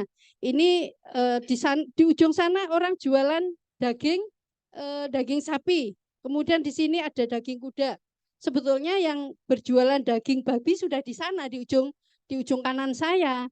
Tetapi karena ini, mohon maaf ini harus saya sampaikan karena saya banyak ditanya dan hasil penelitian ternyata meskipun jaraknya itu sudah lebih dari 5 meter, ya, jaraknya lebih dari 5 meter, setelah selesai ternyata daging di dalam penelitian di dalam daging sapi itu ternyata juga terkontaminasi dari bakteri dan virus dari, mohon maaf, BAB1 itu tadi. Nah, setelah itu dicuci, seminggu kemudian sampelnya ini diambil, ternyata itu masih lagi Pak. Ini padahal sudah nggak jualan. Di sini diteliti masih, sampelnya itu masih terkontaminasi. Nah, padahal kalau di Muslim, di Islam ini kan nggak boleh ya, yang namanya daging babi itu kan diharamkan atau BAB1 itu diharamkan. Nah, bagi kaum kalau kaum non muslim itu nggak apa-apa. Ya kita menghormati, silahkan dimakan. Hanya saja ketika berjualan ini tadi, ini adalah juga merupakan bagian daripada moderasi beragama. Moderasi itu memberikan pengertian, penghormatan, juga toleransi. Termasuk diantaranya adalah toleransi itu. Kita tidak melarang kok tadi babi, tapi alangkah lebih bijaknya ketika babi ini tadi direlokasikan tersendiri di lingkup situ sehingga yang lain pun tidak tercemar. Padahal lingkungan kadang-kadang masyarakat yang tidak tahu ya cuek-cuek saja. Ternyata ini menjadi multiplier efeknya juga tidak baik dari sisi tadi halal dan haram. Itu Ibu dan Bapak yang bukan sedikit ya, banyak saya tambahkan ya. Barangkali apa yang saya sampaikan tadi kurang berkenan. Saya ya hanya mohon maaf Karena kan kita di sini juga ada yang non muslim, ya mau nggak mau kita harus menerangkan apa adanya, nggih, Mbak. Jadi itu tadi kalau di muslim memang kita diharamkan, non muslim boleh, bukan berarti kita melarang, ya silahkan saja. Hanya sebagai bentuk penghormatan kita, ya cobalah itu kita juga bertoleransi kepada muslim untuk sedikit direlokasi. Jadi di lingkungan non muslim itu akan lebih baik dari sisi penghormatannya. Matur suwun, Mbak. Oke, terima kasih Bu Endang. Barangkali sudah diberikan pencerahan ya dari ketiga dari dua pertanyaan tadi. Untuk selanjutnya mungkin perlu juga kami berikan waktu untuk yang belakang. Kayaknya belakang belum ada. Oh, depan masih ada satu. Monggo Bapak untuk Mas Wisnu ini di depan tengah nggih. Monggo atur dari siapa untuk ditujukan kepada siapa barangkali untuk bisa dipahamkan nggih. Monggo Bapak. Assalamualaikum warahmatullahi wabarakatuh. Saya nama Pak Kusman Roha dari pimpinan daerah Muhammadiyah Kabupaten Wonogiri. Dua hal, satu, dengan adanya penguatan moderasi beragama, ini luar biasa dilakukan di kesempatan ini yang melibatkan yang dilakukan oleh Kementerian Agama. Satu hal yang kita harapkan bagaimana dengan berbagai macam suku, budaya, agama, dan sebagainya menjadikan satu negara kita ini tentram. Itu nanti dengan berbagai macam yang tadi disampaikan, baik pada saat ada pemikiran, kemudian pemahaman dan perbuatan, akan dapat menjadikan suatu suasana yang tentram, saling menghormati dan saling menghargai. Betul-betul kalau itu di masing-masing ini mampu untuk memahami dari keyakinannya sendiri-sendiri, yang akhirnya dituangkan dan dilakukan untuk tidak mudah menilai dan menjelekkan orang lain, saya yakin itu akan dapat terlaksana adanya satu kehidupan yang tentram. Saya contohkan seperti halnya orang yang berjualan di pasar. Kalau tadi orang di pasar ini berjualan menjajakan dagangannya sendiri, mengatur sendiri, tidak pernah untuk menjelekkan dagangannya orang lain. Manakala itu dikemas sendiri, dikampanyekan sendiri, gitu, ditawarkan sendiri, yakin semuanya akan bisa terlaksana dengan baik. Tidak ada orang di pasar itu menjelekkan ini yang jualan kendi. Itu jangan beli kendi karena kendi itu nanti gampang pecah. Ini botol, tidak ada. Semuanya dikemas dengan sendiri-sendiri, indah. Lah kalau kita ini sudah betul-betul menguasai daripada agama kita masing-masing, dilakukan sendiri-sendiri dan saling menghormati, insya Allah akan menjadi indah dan baik. Tugas kita apa? Saling mengingatkan. Wattawasau bil haq, wattawasau bis sabr.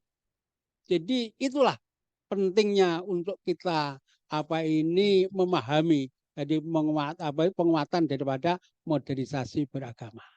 Ini menurut kami. Kemudian yang kedua, jadi itu yang pertama. Kemudian yang kedua, saya pikir di kesempatan ini tadi beberapa hal yang disampaikan masih luar biasa. Seandainya semua anggota dewan itu seperti Bu Hajah Endang Maria Astuti ini yang senantiasa memikirkan bagaimana kebutuhan, bagaimana situasi yang ada di masyarakat, ini akan menjadi luar biasa.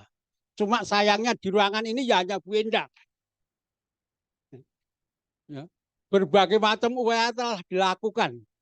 Wah, luar biasa di sana, apa kebutuhannya di mana, di sana diupayakan semuanya. Ini ternyata belum cukup. Tadi diudahakan beberapa kali, masih belum tuntas. Nah, dengan adanya belum tuntas ini, mudah-mudahan besok, tadi seperti yang katakan Pak Wakil tadi, mudah-mudahan besok ini akan jadi lagi. Untuk menuntaskan itu.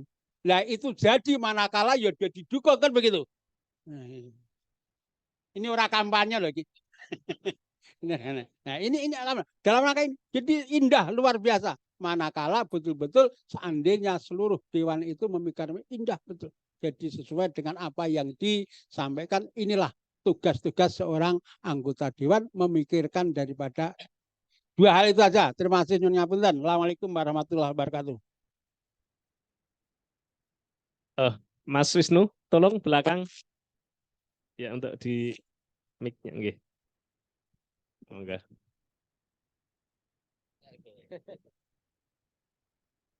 Terus ikut meramaikan, Bu. Ini yang perwakilan meja. Mohon untuk informasinya, Bu. Jadi kami pemuda itu mau melangkah kemana tahu? Caleg kayak. Mohon informasinya, Bu. Ya, yang kedua, di pertanian, bidang pertanian, khususnya di pemuda itu sangat minim sekali. Maka oleh karena itu, Karanganyar, pemuda Karanganyar itu siap untuk menyalurkan barangkali ada bantuan-bantuan untuk petani pemuda, Bu. Karena pemuda di Karanganyar itu yang mau petani sudah agak sedikit sekali. Kalau nanti orang tua itu sudah mati terus kan untuk ke pertanian sopo. Armangan beras apa ya dadak ngenteni impor terus kan begitu. Jadi mohon dorongannya, dukungannya barangkali ada aspirasi untuk kalangan pertanian pemuda. Jadi pemuda Karanganyar, pemuda Muhammadiyah Karanganyar siap untuk menjembatani. Terima kasih. Assalamualaikum warahmatullahi wabarakatuh. Barangkali masih ada satu lagi. Mengeluarkan apa ya, statement atau mengeluarkan pendapat untuk kalangan Muslim sendiri, demikian pula mestinya kepada yang lain. Untuk Mas Tarno, yang pertama mengenai penundaan pemilu. Untuk penundaan pemilu itu insya Allah tidak ada. Saya yakin meskipun konspirasi di sana untuk menunda pemilu itu oleh sebelah itu dengan berbagai apa ya cara atau trik, dengan berbagai cara atau trik ingin pemilu ditunda atau dengan pemilu memilih secara tertutup. Nah, jadi ini semua adalah jelas-jelas menyalahi aturan, yang mana hukum yang dibuat itu kan sudah bersama-sama antara pemerintah dengan legislatif. Sudah ada sepemahaman ketika menyetujui pasal per pasal itu ya. Jadi ketika undang-undang dibuat itu kita membahasnya pasal per pasal, DIM atau daftar inventaris masalah itu kita bahas sampai satu pasal saja kadang-kadang nggak cukup 1 hari itu. Jadi ketika ini sudah disetujui, masa mau tiba-tiba ada lembaga lain yang mana di situ memang bukan ranahnya. Jadi ranah pemilu adalah bukan ranahnya kejaksaan sebetulnya. Nah, tetapi ini sudah dihandle ke sana. Jadi bukan ranahnya pengadilan. Jadi sistem kenegaraan kita jadi carut marut, nggak karu-karuan. Nah, ini yang kemudian juga menjadi masukan dalam benak saya nanti ketika masuk dalam membuat undang-undang. Ternyata lembaga tinggi negara satu, kalau dulu MPR ini adalah lembaga tinggi negara yang menjadikan sentral untuk memutuskan segala persoalan, ada. Lah sekarang ini lembaga tinggi negara itu yang tertinggi tidak ada, semua setara. Gitu. DPR, MPR, kemudian presiden. Lembaga negara kita ini setara. Jadi ya perjengan saya seperti ini, ele-ele kan saya juga setara presiden. Mong gajinya yang tidak setara presiden. Presiden pegangnya BOP, mau memberi berapapun bisa. DPR nggak pegang duit, Pak. Yang pegang duit adalah eksekutif, kan begitu. Nah, kemudian karena ada kesenjangan inilah nantinya mestinya ada masukan. Dan setiap kali sedikit ada kita membahas undang-undang itu saya sih berharapnya kepada stakeholder, berbagai lembaga organisasi masyarakat tentunya akan lebih soft itu ketika menyampaikannya lewat hearing, gitu. Menyampaikan surat permohonan hearing baik kepada DPR RI atau kemana, ini pasti akan sampai. Jangan sampai kemudian banyak turun ke jalan jika tidak sampai urgent sekali. Nah, ini kan kalau turun ke jalan itu sebagai upaya untuk apa ya, menekan, mempresur agar supaya orang takut, belum lagi multiplier effect dari kegiatan itu. Nah, kita mengedepankan bagaimana dialogis ini dikedepankan sehingga akan timbul win-win solution. Jadi ini yang mengenai penundaan pemilu, insya Allah, karena KPU juga sudah mengirimkan itu, tetapi DPR sendiri ya kita lihat mereka itu kan hanya cek-cek ombak aja sesungguhnya. Bener nggak ini, kalau ada yang merespon ya lanjut kan begitu. Jadi Indonesia uniknya di situ. Kemudian yang kedua mengenai pemuda dan petani atau pertanian. Saya mengapresiasi sekali jika dari para pemuda ini semangat untuk turun ke pertanian yang sering saya keluhkan, gitu kan. Masyarakat seringkali protes, kenapa impor lagi-lagi impor kan gitu. Gimana nggak impor? Sementara kita bersaing ketat. Yang namanya Cina itu kan sudah sangat luar biasa. Nah, kita kenapa? Kita orang Indonesia itu sebetulnya hampir tidak ada yang bodoh. Cuma mungkin karena geopolitik luar negeri, generasi muda kita kan dicekoi dengan dengan narkoba, dengan YouTube, dengan hal game, sehingga mereka malas mikir. Nek wis malas mikir, otomatis mau bertindak juga nggak bisa. Nah, ketika persaingan bebas, kita nggak bisa apa-apa. Karena apa? Lah pemudanya saya sedih ketika lewat-lewat di ketika ke daerah sawah dan sebagainya. Hanya orang-orang tua. Kapan ini pemuda gitu kan? Saya mengapresiasi sekali kalau pemuda ini kemudian mau melakukan itu, artinya Indonesia juga nanti ke depan bisa bangkit, tidak lagi terkalahkan oleh oleh negara-negara asing. Apalagi ke depan masalah pangan Indonesia ini pasti akan menjadi rebutan negara-negara lain. Sumber daya alam kita sangat melimpah, tetapi sumber daya manusia kita yang tidak mau ke sana. Jadi itu adapun bantuan ya kenapa belum dapat, karena nggak pernah minta Pak, nggak pernah merapat, ya nggak kita kasih. Nah yang merapat yang kita kasih kan begitu. Ya, jadi mungkin karena kemarin ragu-ragu. Oh ya siap. Jadi mungkin ragu-ragu. Jadi prinsip saya kan, saya sebagai wakil rakyat sekali hidup itu harus bisa memberi manfaat kepada maslahat umat, untuk maslahat umat, kemaslahatan. Jadi saya dedikasikan hidup saya agar saya lebih bermanfaat untuk umat. Ya melalui turun ke bawah, ya melalui konstitusi di undang-undang. Ya semoga saja tadi Pak Kosman matur suwun doanya Pak. Tetapi dukungan itu menjadi penting, doa sangat penting. Terlebih lagi yang paling penting coblosannya. Ini yang menjadi sangat penting sekali. Matur suwun Pak Kusman, doanya ini sudah merupakan kekuatan, apalagi nanti pasukannya dikerahkan, merupakan kekuatan yang luar biasa, bersinergi dengan saudara-saudara kita. Matur suwun, sementara itu yang bisa saya sampaikan Pak. Mohon maaf jika ada salah dari kata. Monggo disinambi dirahapi. Terima kasih. Ini semakin sore semakin hangat atau semakin monggo barangkali masih ada pengunek atau informasi atau masukan. Oh, monggo dari sebelah kiri, Mbak. Oke. Dan nanti belakang sendiri Mas, kan sudah tepung dari depan. Yang kami ingin sampaikan unek-uneknya adalah penyuluh non PNS itu terkadang apa ya Bu? Ada DIPA Bu, dana iuran pribadi. Penyuluh agama. Karena iya, jadi ketika kami melaksanakan acara, melaksanakan tugas, itu kami ya iuran sukarela sendiri begitu Bu. Padahal terkadang kan ya itu untuk melaksanakan tugas itu kan kadang kemarin itu untuk PPH sendiri kami kan juga pekewuh ya Bu, sudah mengundang pelaku usaha tapi tidak nyuguh. Ngundang kok ora nyuguh itu nggih pekewuh. Nah, kami bertanya apakah ada anggaran tersendiri untuk terkait penguatan moderasi beragama ini.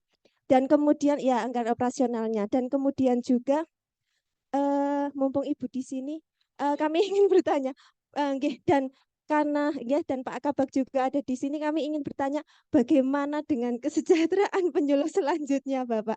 Karena untuk P3K sendiri Kabupaten Sukoharjo itu dari 88 nggih. Dari 88 yang mendaftar, yang lolos administrasi itu hanya 17. Gitu. Sedangkan ini samping saya ini Ibu Ina ini sudah K2 sih, K1, K2 dan juga tidak lolos hanya dikarenakan belum linier. Padahal ini juga sedang berusaha menumpuh S1 yang linier begitu. Jadi ini sedang menumpuk ijazah. Jadi kami juga mohon pencerahan bagaimana nasib kami penyuluh agama non PNS. Matur nuwun. Yang saya hormati kepada Bapak dan Ibu. Yang pertama yang saya sampaikan adalah saya mengucapkan terima kasih atas kegiatan yang diadakan pada siang hari ini. Alhamdulillah tentang kegiatan peningkatan moderasi beragama ini bisa lebih meningkatkan ukhuwah Islamiyah di antara di masyarakat yang ada. Kebetulan alhamdulillah di kabupaten kami di Karanganyar untuk kegiatan umat beragama, kegiatan semua dengan baik, umat beragama di Kabupaten Karanganyar juga baik, terbukti dengan kami di Kabupaten Karanganyar menika untuk setiap minggu pagi ya,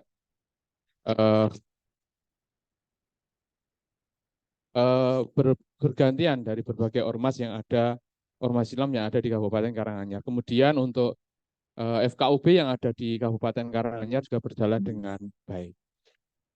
Kemudian selanjutnya yang ingin mungkin kami sampaikan juga kepada Ibu ataupun Bapak, ini tentang moderasi beragama, peningkatan kerukunan juga. Sebenarnya sampai di saat-saat ini, dengan adanya media sosial yang saat ini di Indonesia itu terlalu bebas, mungkin itu adalah menjadi salah satu pemicu terjadinya ketidakrukunan antar umat beragama.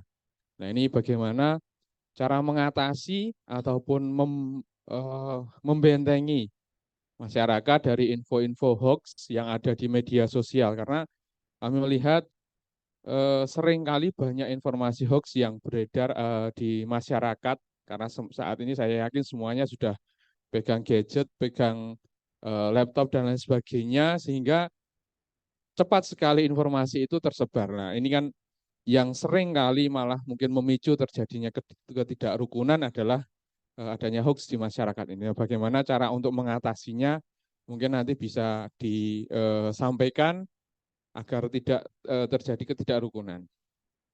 Dan menyambung dari tadi saudara kami Mas Tarno dari Ketua Pemuda Muhammadiyah, untuk pertanian pemuda saya sangat setuju sekali Bu. Kebetulan di tempat kami di desa kami, Desa Gentungan Kabupaten Karanganyar, niko kita sudah ada yang namanya Taruna Tani. Jadi di sana pertanian organik sudah kami giatkan bersama dengan pemuda, kami kerjasama dengan teman-teman dari Fakultas Pertanian, bagaimana pertanian yang modern itu bisa dilaksanakan.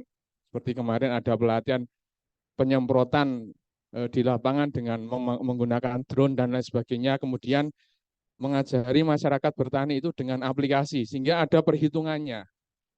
Dengan aplikasi. Dan tadi sejalan yang disampaikan oleh Mas Widianto, saya kira betul bahwa yang disampaikan Pak Kosman tadi, kalau kita saling menghormati, menjaga, insya Allah akan tentrem, karena itu salah satu solusinya adalah saling mengingatkan. Watawasau bil haq watawasau bisober. Kenapa? Ini penting sebab kita ini saat ini masuk ke dalam dunia media sosial yang tadi disampaikan oleh Mas Widianto. Kemudian era ini oleh Profesor Rinal Kasali dikenal dengan nama era disruption atau shifting. Kita tahu kan kehidupan kita ini hampir 24 jam itu kadang-kala tidak lepas dari media sosial dengan gadget, dengan smartphone atau apapun namanya itu. Sehingga kalau dulu itu tabu membawa handphone, ibu-ibu dan kita semua itu setiap saat itu selalu membawa handphone. Bangun tidur yang dicari pertama kali adalah kacamata, Bu. Bu Deni kacamata yang dicari untuk melihat handphone. Maka kemudian muncul flexing ya, flexing banyak. Akibat dari flexing itu kemudian muncullah masalah bagi orang tua gara-gara flexing. Si Rafael siapa itu? Alun-talun itu gara-gara flexing kan itu memperlihatkan kekayaan orang tuanya, kemudian diketahui bahwa dia orang kaya, ternyata pegawai pajak dan lain-lain. Ini kan dari efek media sosial. Karena itu mohon izin, di era globalisasi yang berubah dengan cepat ini tentu kita harus bijaksana dalam menggunakan handphone. Dan berita-berita hoax itu tidak harus kita lawan dengan hoax, tetapi harus ada edukasi bersama. Kita harus belajar bersama menggunakan media sosial dengan bijak, dengan baik, dengan cara apa? Memulai dari sendiri, ibda' binafsik, untuk memanfaatkan media-media sosial untuk kepentingan kebaikan. Tidak menggunakan itu sebagai alat membantai orang lain, kelompok lain. Sehingga watawasobil hak tadi, sebagaimana yang disampaikan oleh Pak Osman tadi, bisa terrealisasi. Kemudian yang kedua, kenapa ini saling mengingatkan penting? Karena orang Jawa itu kalau istilahnya, itu kan seringkali memiliki sikap egois. Kita itu secara tidak sadar ketika diberi kekuasaan sedikit, itu kecenderungannya egois. Contohnya, saya ingat betul kalau di desa saya itu ada orang yang meninggal dunia, untuk proses mengubur jenazah itu orang yang paling depan pakai sepeda itu dikasih bendera warna merah. Baru diberi bendera warna merah saja, itu berdiri tangannya gini kan. Orang yang ada di depan suruh berhenti semua. Padahal toh misalkan tetap jalan tidak ada masalah. Baru diberi bendera, itu sudah memiliki sikap egois. Maka kalau istilahnya orang Jawa, kalau laki-laki itu maruk. Maruk itu kalau sudah makan maruk itu, kemaruk kan maruk kan. Ya Bu ya, makanya tadi ada istilah mastawasulah sawarubah itu betul Bu itu memang. Maka pengennya gitu ya. Dapat satu, pengennya dua. Semua pengen. Saya yakin Pak Rosa juga pengen. Cuman berani atau tidak. Itu kan. Udah serawani. Masa wasulah sawarubah. Karena maruk. Kalau perempuan, malak. Apa wae rumangsane duweke gitu kan. Ora oleh dikekne wong liya. Bojone nambah meneh ora oleh. Padahal istri itu kan katanya Bu Endang istri. Tri itu 3 gitu. Guyonan Bu. Ini apa? Maknanya apa? Bahwa sesungguhnya ini egoisme itu kita muncul. Karena itu perlu saling mengingatkan. Nah, konteks hari ini sesungguhnya udah adalah saling mengingatkan itu. Nah, kemudian berikutnya yang pertanyaan Mbak Ulfatul, bagaimana nasib penyuluh ini? Itu nasibnya tergantung kepada Allah. Tetapi dalam konteks ini, kenapa kok P3K dari 80 itu yang lolos hanya 17? Karena yang memenuhi syarat hanya 17. Jadi kenapa kok hanya 17? Karena yang memenuhi syarat 17. Jadi begini ceritanya dulu Ibu. Kita berharap semua pegawai honorer Kementerian Agama di data ini mendapatkan kesempatan ikut tes. Setelah tes baru nanti dicocokkan kualifikasinya. Harapannya demikian. Karena apa? Karena kami punyanya itu. Penyuluh dulu tidak pernah di waktu rekrutmen tidak pernah diatur syarat menjadi penyuluh agama non PNS itu harus S1 agama. Pokoknya sopo sing gelem ngabdi ning Kementerian Agama masuk. Karena untuk mau mengabdi dengan gaji kecil atau bahkan tidak dapat gaji, maka namanya hanya insentif, itu tidak ada. Maka kemudian monggo sopo sing gelem melu.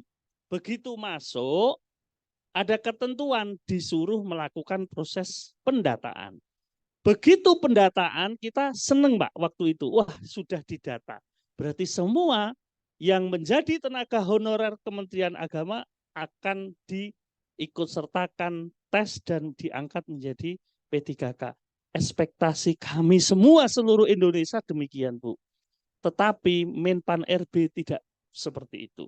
Membuat ketentuan yang dinamakan dengan Keputusan Menteri Pendayagunaan Aparatur Negara nomor 970 tahun 2022 yang panjenengan tahu. Syaratnya ada 2. 1, seseorang untuk diangkat dalam jabatan harus sesuai kualifikasinya. Untuk menjadi penyuluh syaratnya harus S1 pendidikan agama. Kependidikan tidak boleh. Saya sempat protes. Yang bisa jadi penyuluh itu guru bisa mestinya. Tapi oleh Menpan tidak bisa. Maka mereka yang jadi penyuluh non PNS atau honorer berasal dari pendidikan tarbiyah atau pendidikan lainnya tidak bisa masuk kualifikasi kecoret. Yang syarat kedua adalah untuk bisa menduduki posisi atau mendaftar P3K penyuluh harus memiliki pengalaman minimal 2 tahun. Maka banyaklah berguguran. Sudah 18 tahun yang pendidikannya ora linier. Jadi kayak itu, Bu. Telkomsel hari ini menggratiskan pulsanya. Tetapi syarat ketentuan berlaku. Maka semua handphone itu gratis Telkomsel. Tetapi dengan syarat ketentuan berlaku. Syaratnya piye? Gratis neng yo bayar kan gitu. Gratis neng yo tuku pulsa. Sama halnya dengan ketentuan ini. Jadi itulah kenapa kemudian muncul dari 80 tinggal 17 karena tidak memenuhi kualifikasi. Harapannya Bu, nyun tulung diperjuangkan para penyuluh kami, honornya baru 1 juta. Perjuangan 3 tahun nggih. Itu nanti maka tugas Ibu untuk tahap berikutnya lebih banyak lagi. Kita kasih aplaus untuk Bu Endang. Terima kasih. Matur suwun. Langsung Pak ini nggih. Jadi Mbak ini riwayat kenapa tadi disebutkan K1 K2. Saya masih ingat sekali di periode yang lalu, ini saya kan juga di legislasi. Kemudian saya sempat harus keluar dari legislasi hampir 1 tahun gara-gara pembahasan undang-undang penghapusan kekerasan seksual. Ya, RUU PKS. Yang mana di situ satu-satunya yang menentang RUU PKS waktu itu saya sampaikan. Dan dulu orang tidak percaya, sekarang ternyata Bu Maria benar. Sekarang meledaknya gay. Itu salah satu saya harus dioncelang dulu. Enggak cuma Wonogiri, Pak. Gay dan transgender. Pintu masuk dunia itu waktu itu Singapura, Hong Kong, yang nyil orang menikah dengan sesama jenis itu bebas adalah pintu masuknya undang-undang itu. Saya yang menentang, saya harus turun ke beberapa kampus untuk menerangkan kepada generasi muda kita kenapa saya harus menolak. Itu nggih. Ini salah satu. Nah, saat itu saya membahas undang-undang mengenai K1 dan K2. Menpan RB yang lama waktu itu kita perjuangkan. Saya jadi guru 16 tahun, sangat tahu persis. Sampai almarhum suami saya tuh mengatakan, gajimu karo cleaning service gue gede cleaning serviceku. Padahal titelnya banyak kok gajinya. Saya waktu itu masih sekolah S2 di UNS sampai sekarang belum selesai. UNS dan S3 saya ini sampai terhambat semua. Ini karena apa? Memperjuangkan K1 dan K2 yang mana waktu itu debatable-nya adalah K1 dengan kriteria. Karena saya merasa menjadi guru sekian tahun, bagaimana sih rekosone guru di ujung Karangtengah perbatasan dengan Pacitan itu jalannya aja sudah jelek, harus naik, bensinnya aja nggak cukup 100.000, tetapi dia honornya dalam 1 bulan hanya 150.000. semua waktu itu guru-guru larinya ke saya, guru-guru swasta. Saya juga sebagai pelindung guru swasta di Indonesia bersama Anies Baswedan waktu itu, tetapi sekarang belum diganti SK-nya. Jadi itu untuk pembina guru swasta, Pak. Waktu itu kan dianggapnya keberpihakan di situ. Di Jawa Tengah saya juga pembina guru swasta. Nah, dari sini kita perjuangkan satu-satunya saya minta kalau misalnya direview kan direkam ya ketika kita ngomong. Akhir-akhir ini aja saya sampai males ngomong karena berbeda. Saya kalau nggak ngomong sesuai dengan perjuangan saya males ngomong. Jadi yang saya perjuangkan, mengapa guru-guru K1, K2 ini tidak tanpa reserve itu sudah secara otomatis. Misalnya usia kritis. Saya usulkan kebanyakan usia kritis ini harusnya semua diakomodir tanpa reserve. Meskipun hanya kurang 1 bulan, berilah penghargaan, apalagi guru-guru, berilah penghargaan. Itu kemudian penghargaan sebagai abdi negara. Ini pernah saya sampaikan. Kemudian dari PKB Mbak Ermalina, nggak bisa, kita harus standarisasi. Saya setuju standarisasi, tetapi hargailah ini usia-usia itu. Sebab apa? Usia-usia kritis kalau tes ditarung dengan fresh graduate, ya tetap kalah terus. Maka tarungkan sesama saja. Solusinya kalau tidak mau ini secara automatically. Saya berharap ini tadi yang lama mengabdi, kriterianya 1 lama mengabdi, 2 kriteria usia kritis. Ini yang harusnya mendapat penghargaan dari negara dengan cara mengangkatnya tanpa harus tes. Ini usulan saya. Tetapi ditolak mentah oleh PKB dengan alasan tadi harus standarisasi. Saya standarisasi harus, tetapi gimana mau standar? Sekolah di ujung gunung, sekolah di pelosok-pelosok, nggak dibantu, baik bangunan, sarana fisik dan infrastrukturnya nggak ada. Sementara internasional tarungnya sama yang desa yang saya sebutkan, tidak ada bangunan kalau mau pegang HP aja naik memanjat pohon. Kok itu disamakan? Ini yang kita protes. Dan fakta serta realita, ternyata orang-orang desa jauh lebih pandai meskipun dia harus berjalan jauh. Berjalan jauh, nunut ujiannya di kota. Waktu itu kan belum semua pakai komputer.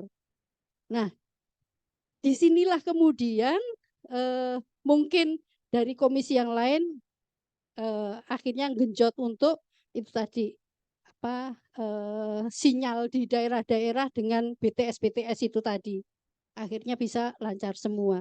Karena kita tidak berharap ada diskriminasi pendidikan. Bahkan sampai saya mencontohkan, mestinya kalau yang sekolah taruna, mereka kan udah orang-orang pilihan. Dengan pitching saja mereka mestinya dapat 10 dong.